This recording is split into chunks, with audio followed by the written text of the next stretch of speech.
Government corruption has never been more prevalent or caused more harm. It's why extremism is on the rise. It's why the financial gap between the haves and have-nots has never been wider. And it's why our planet is at risk of an extinction level tragedy. That's why I need your help to keep exposing the truth about the rot on both sides of the aisle. Become a supporter or a friend of the show today by clicking on the coffee link in the description box below. Friends of the show join me on a Zoom hangout once a month, and you guys can ask me any questions you want, and I can get to know you better. But the most important reason to help is to keep the show alive.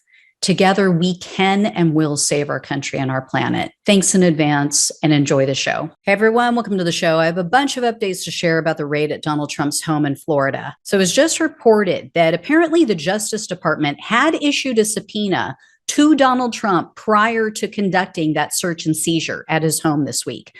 So it sounds like they tried all other legal remedies and they failed. So they felt that they had no choice. And we now know for sure that this was a matter of national security because of the agents who were involved. So specifically, a DOJ counterintelligence official named Jay Bratt had visited Mar-a-Lago in early June to discuss this very matter.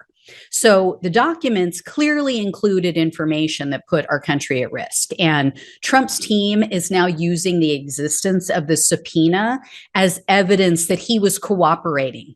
But they issued this subpoena in the spring. And some sources have admitted to the New York Times that, quote, Mr. Trump resisted returning property that belonged to the government despite being told that he needed to. So he obviously had no intention of returning those documents. He thought he could bully his way out of it, yet another standoff, which leads me to the next update. The right-wing nonprofit group called Judicial Watch filed a motion this week, and they asked the judge to unseal all of the documents involved in the search. So the judge ordered the Justice Department to respond to this by Monday. But according to Law and Crime news outlet, they said, quote, while details about the warrant are likely to be released as a result of the motion to unseal, legal experts doubt the effort will succeed. Yeah, well, that was yesterday. Attorney General Merrick Garland just called the right wing's bluff and asked the judge to approve to unseal both the warrant and the inventory list of everything that was taken. What's funny is Judicial Watch probably thought they were doing something to help Republicans, but Trump knows what was in those documents. So he was probably pissed. He was probably like, why are you trying to out this information? And, you know, it seems like Merrick Garland has larger ovaries than I thought, because he came right out and he declared that, yes, I was the one who personally approved this search and seizure. He's taken it to Trump. We also now know how much he stole, how much Donald Trump had. We already knew that the government had retrieved 15 boxes of classified documents. Well, apparently, this week, the FBI retrieved an additional 12 boxes when they executed that search. Although I will say there's a new report by the New York Times, and they said that not all of the boxes were filled to the top, and some just contained sealed envelopes. So who knows what was in those? But it's also been revealed that the FBI had reviewed security camera footage because they wanted to see who had access to that room where the documents were being stored. The final bit of news I have to share has to do with Republicans. They are freaking out about this, and I don't think it has a damn thing to do with Trump. Pundits in the mainstream media, even some independent media, they keep talking about how, oh, look, everybody's rallying around Trump. This proves they haven't moved on from him. He's still the leader of the party. No, sorry, I don't buy it.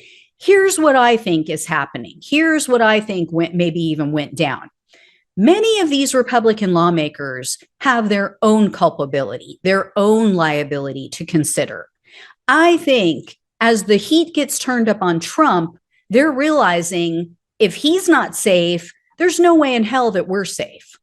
They're also hoping that Trump is going to get a second term because a lot of them need pardons. That's what I think this is. Also, I wouldn't be surprised if someday we find out that Trump has directly or indirectly threatened them, right? If we were to find out that he said something like, you know, if I go down, I'm taking all of you with me. Are we going to be surprised? Because He knows what they did to help him stay in office. And I'm sure he probably has told them in not so many words, I'll keep your secret as long as you remain loyal, as long as you remain vocal in your support for me. They didn't try to overturn the election for Trump, and they're not trying to tear down the FBI for Trump. They're doing it for themselves. So anyway, guys, thanks so much for watching and listening. When and if I hear more, I'll let you know. Take care, and I'll talk with you soon.